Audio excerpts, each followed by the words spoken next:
Hey guys, what's up? Welcome back to Live with Savannah. Today I got a different background. I'm back in my grandma's office. I haven't been in here since like 2018 or 19, I think, which is insane to think about. I also got my brother's door panel from his old front wheel drive car, so that's kind of cool. I've never been able to say I have my brother's door panel in here, so it's kind of cool. But let me stop rambling and introduce you to today's guest, Ryan Timms.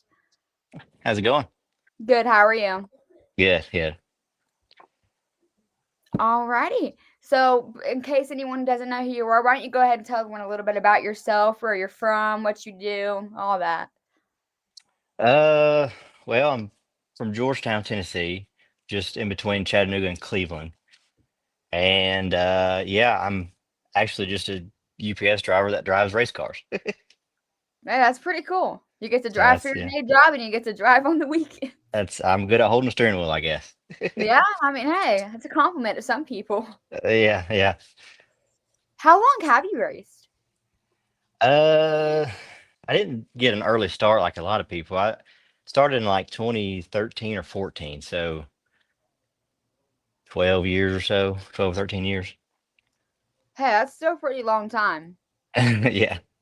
Some people, they've been racing for just a couple years, and it's insane to see, how everyone's like different times of when they start and how everyone does nowadays. Yeah. Because now you got, 5-year-olds racing it. It's just insane to me. Oh, I know. They get an early start now, it seems like. Oh yeah. I one of the things I noticed when I was researching was the number of your car, the 84. Where'd that come from? So it was my granddad. I don't know how he got it. I know he's I think he just bought a car and it had the number 84 on it and he just went with it. And then of course my dad, he ran it for his whole career and now I'll take it over. It's just a family number. Yeah, that's it. I love to see it. With the 2025 race season coming to an end, how do you hope the rest of the season goes for you? Mm, it's not been a bad season so far. Hopefully we can knock off a couple more wins and just ride it out like that. Hopefully, Yeah, hopefully. I mean, I think that's what everyone hopes for realistically. Which I mean, hey, it's just all about goals. Oh yeah, you gotta have them. You gotta set them. Exactly. If you don't have a goal, you don't have nothing to live up to. Right. Yeah. One of the biggest things I know that varies for people is their race day routine. So, what would you say your race day routine is? Uh, I don't know. I don't really have one. I just kind of we just load the car up and eat a good lunch and then head to the racetrack. That's about it. What do you usually have? Do you have the same thing, or does it just depend? No, my well, traditionally my grandmother feeds me every race day, so that's just kind of that's the part is the same all the time. Mhm. Hey, So, love to see it. I just had my grandmother's and brothers, I guess, food here because originally we were gonna make it back to the house in time before my interview because my dad was over here weed eating for my grandparents, and oh, we ended up eating here, had burgers, and I'm like, okay, good deal. it work. Love a good home cooked meal, Oh, it's the best. right? One of the things that's also different for a lot of drivers, which I mean, a lot of, especially when it comes to technique, do you prefer running the cushion high side or, the bottom? Uh, I don't really have a preference. The cushion is a lot more fun. I'll put it that way. The bottom you have to be, you don't have to, yeah, I don't know. My dad was more of a bottom feeder kind of guy, and it's kind of boring, but a lot of times you get yourself in trouble when you start running the cushion. Yeah, I mean, it happens that way sometimes. I knew we were watching the Eldora War 100 yesterday, and a couple of them Hmm. guys went up there, and it was just game over for them after that. I'm like, It don't ah, take but a second. oh no, definitely. What has been your most memorable win or race? Um, I don't know. It's hard to say because I've had a lot of fun races, a lot of bad races too, but Mhm. uh, it's hard to say. I know my first super late model race I ever got to race in, I started in the back and ended up finishing like third or fourth. That's probably one of the funnest races I've ever had. That's cool, especially when you go from you get into a new car and especially figuring that out for the first time is kind of just like gives you. Hmm. I feel like it gives you a little extra boost of adrenaline. Yeah, yeah, for sure. Speaking of bad nights, one of the things I feel like is least talked about on, most interviews, especially mine. I don't usually typically talk about, bad nights or anything, but I've wanted to, kind of branch out. One of the hardest parts of especially racing is, getting into an accident. So how do you overcome the fear or pressure even of getting back into a car after something happens? Uh, well, you just kind of try not to think about it. It's hard to sometimes, but uh, because the more you think about it, the more timid you get, I feel like. And Mm-hmm. if you're timid and you can't go out there and perform at your best, I feel like whenever you're like that. So if you're like that after a crash, then probably you probably should hang it up. But it's always in the back of your mind though. Mm-hmm. But you kind of just try not to think about it. Right. I feel like one of the perks, of something happening and then you overcoming it is being able to think, well, I've done this once. If it happens, if it's already happened. Yeah. It's like the first one's out of the way almost. I know that's how it's been for me. I mean, I'm not relating it to the track. I'm talking more just, injury in general. Coming Hmm. back from that, especially, or a surgery or something. That's been one of my biggest things to overcome because I've had three of them in the past 3 years, which is insane to think about. But my most Hmm. hard one has been my knee surgery. I'm about 3 or 4 months out now. And I feel like overcoming that's been a big challenge, especially. I mean, overcoming stuff in general can be tricky. Oh yeah.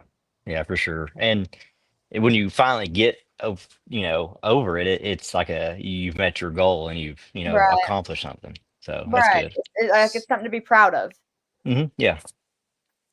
Where do you see yourself in 5 years with the racing community? Um, Man, that's a Stumped good you one. that one. Yeah, yeah, yeah. I don't normally, I don't think about it a whole lot, but A lot of people yeah, don't. I mean, a lot of people just like to live in the moment, which I mean, I can't blame people for that. yeah. It's hard to say because this stuff takes so much work and Mhm. money. If I had unlimited money and unlimited time to work on it, hopefully I could be traveling around the country and racing. But Right, sometimes that's just not a reality in some cases. But right. you know, but yeah, hopefully we're still just doing kind of just having fun. Good what we're doing now. Just if we don't have fun at the racetrack, I might as well not even go. So Right, I know. The racetrack is fun. We ain't even got to go much this season. I think I've only been to one race somehow. dang, And yeah. because, I mean, we like to stay pretty local. And, most places Hmm. rained out this year. And I'm just like, Hmm. hey, finally, when you get one in, it's just, it's relaxing. It's fun. It's peaceful. Oh yeah, for sure, for It's sure. like the track's the happy place. Oh yeah, yeah. Speaking of, what is one track you would love to race? If you could race any track, street or asphalt, there one track. Uh, Even well, even if you say like a asphalt track on dirt. yeah. So it's gone now, but we used to go to the East Bay and the Winter Nationals down in Tampa Mhm. every year, and that was one I really wish I could have gone to. It looks like it was probably the one of the most fun tracks to race on, but other than that, it'd probably be like an Eldora or something. Keep it on the dirt, keep it simple. We're gonna see you in the World 100 one day. I don't know. I would love to do it, but Oh, I I would don't know too. if I'll ever make it there. Insane. I know it's insane watching them go through all the trials and all the different, heat Hmm. races, B mains, race your weigh-ins, the shootouts. It's just so much just to, say you made it to the World 100. Hmm. Yeah, and then like last night, you lead the whole thing almost, and the caution comes out. It changes the whole game. Yeah, for sure. Yeah, that was going on between Jonathan Davenport and Ricky Thornton up there. Yeah. Oh I yeah. know we went riding last night and we was able to kind of watch it in between hitting service spots and my mom was calling out the who was leading or who Yeah. where this person was. My dad had called Ricky Thornton Jr. from the get go and Yeah.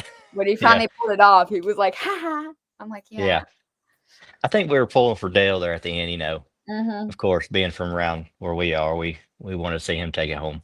Right. Yeah, for sure. I know we had some Jonathan Davenport people up there Hmm. last night too, so all back Yeah. and forth. He's won a lot of them, so. Oh yeah, for sure. I mean, it's just great to see, a good race go like that in general. Hmm. Oh Because yeah. it's amazing to think 100 laps and not many cautions, a smooth race, and it's still competitive. Oh yeah. And it's Hmm. insane to think, these cars are going through 100 laps at a time, Yeah, I know. especially with as minimal cautions as they had. It's just crazy to think about your car making it Hmm. through that. Oh yeah, for sure. Definitely. Hmm. What would you say is one of the most challenging part of being a race car driver on and off the track? Um, just a lot of it's just staying competitive because everybody you can go anywhere in any class just about and get humbled real quick, you know, Mhm. and you got to stay on top of it. Just studying the track, the cars, the tires, the shocks, just everything, and all the work it takes. You got that's the biggest challenge is the work and time it takes to prepare these things. Speaking of putting work in, how much time would you say you put into your car a week? Well, it depends on how the previous night went. That's fair. But a lot of it is just maintenance and Mhm. we if you're not spending a little bit of time every day on it, you're not keeping up. But luckily my granddad, he's retired, so he can kind of study up and do a little bit of the maintenance on it while I'm out there delivering packages. So Right. I got that to my advantage. Yeah, it's definitely helpful having help with it for sure. Hmm. And I think I love one of the things I love seeing is keeping stuff in the family because like you said, your granddad, he's retired, he's able to put time in on it. It's one of the biggest things I've learned in my family personally because coming from my grandpa, my mom, my brother, all Hmm. my grandma's raced, everyone's raced except Oh me. yeah. I still want to get in a car, but We'll get one you one. day, one day. Well, we have a little front wheel drive sitting up here, but it ain't been raced in ages. I've been wanting to get in it forever though, but I'm always got something going on. Yeah. Ugh. Busy, busy. Oh yeah, for sure. I stay busy. I heard that. What is one thing you've learned from racing that's helped you in your life outside of racing? Racing's taught me a lot on how to handle people and situations and just life in general. It's hard to say pinpoint one specific thing, but it does teach you a lot about life and how to handle disappointment and Mhm. success. Because it's hard on you, and when you go out there and you can win one week and then finish last the next week, you got to learn how to handle that kind of stuff. Right, no, for sure. I definitely agree with you there. I mean, I've seen it in my own, personal family with my brother and my grandpa. One of the biggest things I think I've learned just from watching the people around me myself is, to cherish what you have. Hmm. Because, being out there on that track, that's dangerous. It's one of the most dangerous sports out there for a reason. Hmm. So, being able to cherish, family and friends and the car and where you finished, and at least even if you finished last, at least you still have your car. Right. Yeah. In some cases even your life. Yeah, there's always that chance, and Yeah, you gotta, you know, you gotta understand that. yeah, for sure. I think it's definitely all about control and kind of I just lost it. I'll be talking, I'll lose my train of thought. Uh-huh. Accepting things like you said though, Hmm. and being able to handle, that's what I was looking for. Oh, I don't know, I'm out of it, I'm tired. Yeah, I hear you. It's been busy. Yeah. What would you say is the best advice you've been given? Uh, let's see.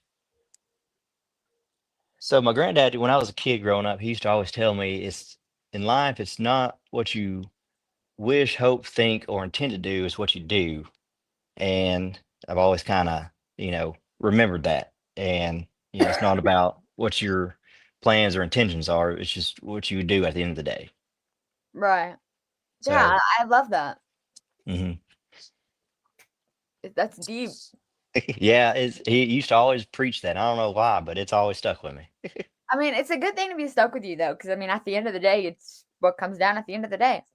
Yep. It don't matter about tomorrow if you can get through the day or something like that. Yeah, for sure.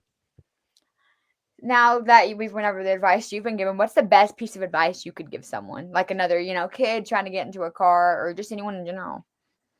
Oh man, you're putting me on the spot here. Hey, I'm trying. Yeah. I gotta challenge you a little bit. Yeah.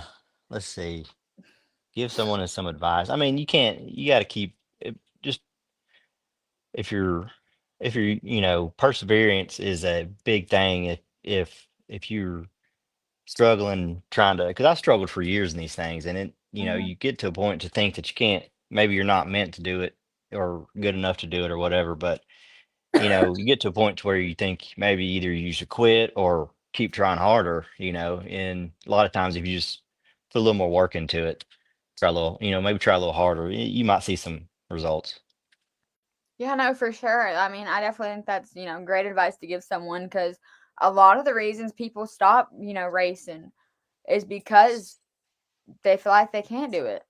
Hmm. Even if they're in a tight spot, they give up. A lot of people was like, "Oh, I can't do this. I'm not cut for this." And then your car will sit in the shop the rest of your life, Right. or you sell it. Yeah. And but a lot of the best drivers you see, some of their best advice they also give is overcoming it. Sticking with it, working harder. Yeah. So I definitely like that. Hmm.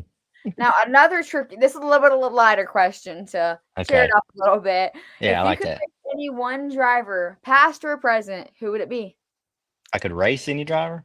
Any driver in the world. Any driver in the world. Um, so as a kid, outside of my dad, of course, but I used to be a huge Freddie Smith fan. And that's Mm, probably somebody that I would love to learn a thing or two on the racetrack from and race with. I love that. Freddie's always been a heck of a driver. So, Yeah. oh, Yeah. Loved him. speaking of other drivers and things like that, who's your racing role model? Racing role model. Let's see. I don't know. It's hard to say. I like, I like a lot of the older guys that currently race, like, Davenport. He's not like super old, but he's a veteran. I like Davenport. I didn't really start pulling for him until recently for some reason, but yeah, I've always kind of liked how he kind of handles and carries himself on some stuff. Yeah, he definitely. You can tell he's mature about when it comes to racing in general. Hmm. He don't let much get to him. Hmm. Despite if it's controversy or a loss like last night. I mean, yeah, you might beat yourself up some, but Hmm. he handles it all well, like you said. Yeah. I used to love watching Bloomquist. Now he was kind of a interesting character, but he was always somebody that you could race side by side with him and not touch, and you got to respect that. Oh yeah, because I mean, yeah, Robin's racing, but at the same time, being able to run a race side by side without even having to worry about touching is an Hmm. insane skill, especially for how those tracks and those cars are. Yeah, for sure. And I agree with you there. Bloomquist is always really good at that. Yeah, Always for really good sure. at running the clean race in general, Yeah. Oh yeah. which is one thing that people can really admire about him. Hmm. Yeah, for sure. Yeah. So speaking of, again, other drivers, what is a quality or skill you envy in another driver? Quality or skill? Let's see. I wish I could run the cushion like Bobby Pierce. That'd be pretty cool. That would be pretty cool. You know. I don't know how he manages it, I honestly. don't. I don't. He's got that knack in him, and it's unreal. It is. I mean, you can just watch him on the track, and it's just kind of electric to watch him be able to ride the cushion like he does. Yeah, it's crazy. It's I mean, entertaining for sure. oh, for sure, definitely, I agree with you there. Now here we're getting into some of my fun coming to the end of the interview questions. One, Okay. if there's no such thing as racing, what would you be doing today? There's no such thing as racing. Dang,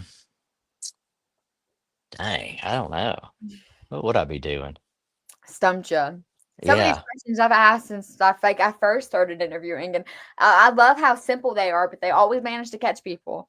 yeah. Oh, yeah. It's just, it's such a big part of my life. I don't ever think about doing anything Right. else. No, for sure.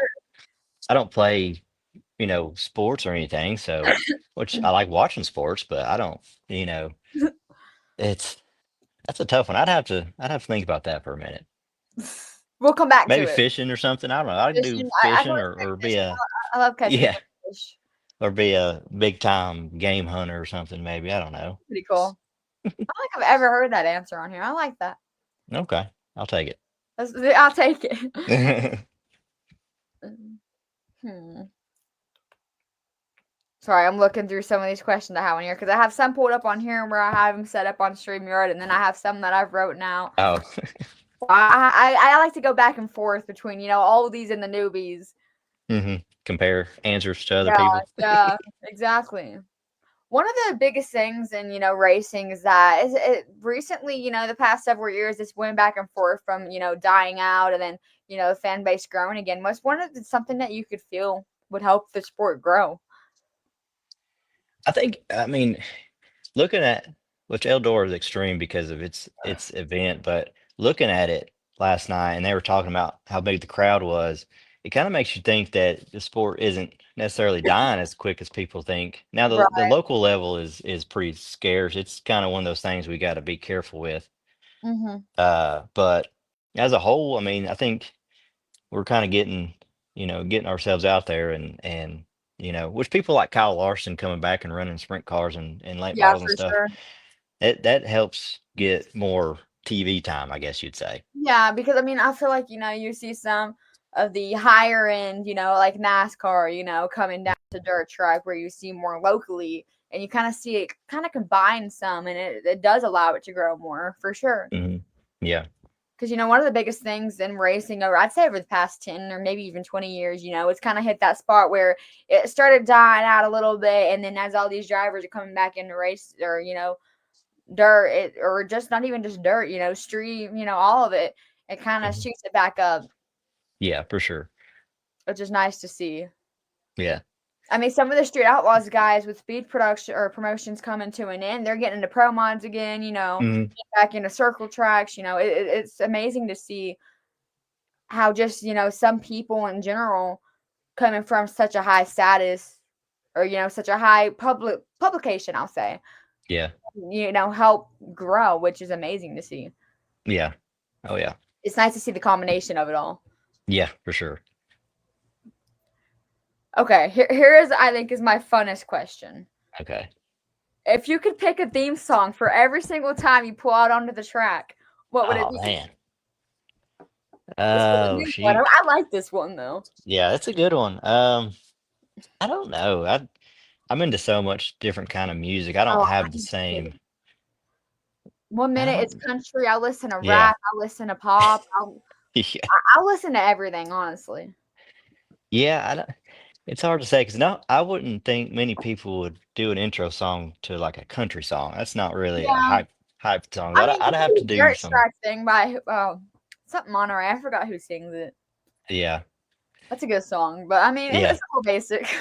yeah, for sure. I Or don't you could know. be like rolling out onto "Ain't No Love" from Oklahoma. Yeah, yeah, That's good a pretty old good Lee song. Combs. It's Yeah, got a good little intro. yeah, for sure. Yeah, yeah. I don't know. That's a tough one. Okay, well I'd then have we'll to, come back to what we'll have come you back to been it. doing today. Okay. Well, if there was no such thing as racing, what would you be doing today? You said fishing Yeah, though. I'd probably try to be a cool outdoorsman or something. I don't That'd know. be cool. Yeah. Okay, well, while your mind gets a little fresh on the theme song, Okay. if you weren't a racer, but you still wanted a race involved job like a crew chief or official flagman announcer, what race involved job would you have? Uh, for some reason, I've always been fascinated with tires, so I'd probably love to be a tire guy. Just Yeah, they are messing cool. around with them. Yeah, I don't. Ever since I was a kid, I was just fascinated with them. Yeah, no, no, for sure. I love that because tire guys they're cool. I mean, I Hmm. remember when I don't remember what year I went down to Bristol. But when I was younger, I got take or the person who got me started with my interviews, Annie. She took me down to Bristol and hanging out with Ray Black Jr.'s team, and I got to see one of his tire guys, and I got to watch how they do it, and it's honestly one of the most fascinating things I've ever seen in racing. Yeah, Because I mean, they do it so quick, and then you don't yeah. realize how much actually goes into it. Oh yeah. I know my It's like dad. a It's like watching a master at his craft, really, you know? Oh yeah, for sure. I mean, it's insane. It's really cool. Hmm. 'Cause I know, my dad, I can watch Ruby in the pit sometimes, and he used to, work in at a shop, so he was doing tires and stuff. Sometimes you can watch him take a tire off for my brother, and I'm just like, dang, I couldn't do that if I wanted to. Yeah, yeah. Ugh. Now, coming back before I go to my last question, or my last two questions, I say, what would your theme song be? Oh man, you're back on this. Okay. Gosh, I don't know. I'd have to go through my playlist and pick one, We'll really, just because say one from the playlist. yeah, I'll say one from the playlist. One We'll from the go with playlist. that. Yeah. Don't know which one. Don't know which Just one pick yet. from Just the we'll, playlist. yeah, I'll let you pick. We'll surprise me. We'll just have to make a video too. I don't know. There you go. But one of my biggest things I like to say kind of towards the end to hit back home a little bit is what is your view on safety? On safety, well, safety is important. With the seats we have now and the Hans device and everything, and it really it really helps, keep the driver safe. And even the race cars with the roll cages, how long, Right. they've come a long way in those for sure. Uh, so that's one of the first things you got to think about is being safe, when you go out there. Yeah, for sure. Because I mean, all it takes is 1 second. Oh yeah. Hmm. Especially on the track, everything really takes 1 second. Getting knocked out from a race, because you get too high or something, or you get Hmm. too far up on the cushion, and getting the Mario up there, or even just getting in an accident or something. That safety is going to make the difference between life and death in some cases, or even life and injury, Hmm. For sure. which is definitely one of the most important things when it comes to racing. I know I do a live almost every year about safety with Annie, so I definitely agree with you there. Yeah. And now coming to a closing, do you have anyone or any sponsors you'd like to thank before we end the interview? Yeah, we have Quality Fence in Chattanooga. They've helped us out so much, and they've pretty much helped us fund most of our expenses for the year. So they're a big part of it. That's And awesome. the guys at B&B Race Engine, they've helped us out a ton. And then the PPM guys, gotta thank them too. And then we have a family friend business. It's Vega. They're general contractors. They've helped us out along the way too. That's awesome. So It's always helpful where you can have as much help as you can get. you gotta go get it. Yeah, for sure. But as always, this has been another great interview. And thank you, of course, for coming on here. It was great talking Yeah. with you. And thank you Okay. guys for everyone who's watching. It's, can't do it without an audience. Yeah. So thank Yeah. Thanks you, for having me. guys. Of I'll do course. it again anytime. So, Of course, we'll have to update in a year. okay. That sounds good. Sounds good. And I'll All see you right. guys next time. Bye, guys. See ya.